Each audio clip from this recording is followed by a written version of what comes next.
وَرَبُّكَ يَخْلُقُ مَا يَشَاءُ وَيَخْتَارُ مَا كَانَ لَهُمُ الْخِيَرَةُ سُبْحَانَ اللَّهِ وَتَعَالَى عَمَّا يُشْرِكُونَ۔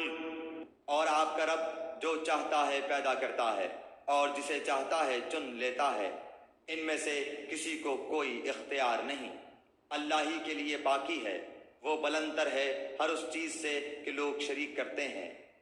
وَرَبُّكَ يَعْلَمُ مَا تُكِنُّ صُدُورُهُمْ وَمَا يُعْلِنُونَ۔ ان کے سینے جو کچھ چھپاتے اور جو کچھ ظاہر کرتے ہیں آپ کا رب سب کچھ جانتا ہے۔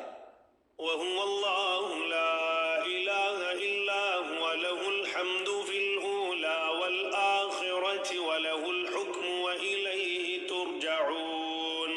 وہی اللہ ہے، اس کے سوا کوئی لائق عبادت نہیں، دنیا اور آخرت میں اسی کی تعریف ہے، اسی کے لیے فرما روائی ہے اور اسی کی طرف تم سب پھیرے جاؤ گے۔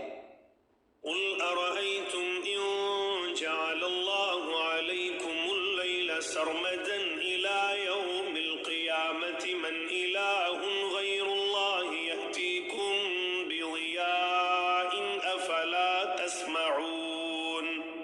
کہہ دیجئے کہ دیکھو تو صحیح، اگر اللہ تعالیٰ تم پر رات ہی رات قیامت تک برابر کر دے تو سوائے اللہ کے کون معبود ہے جو تمہارے پاس دن کی روشنی لائے؟ کیا تم سنتے نہیں ہو؟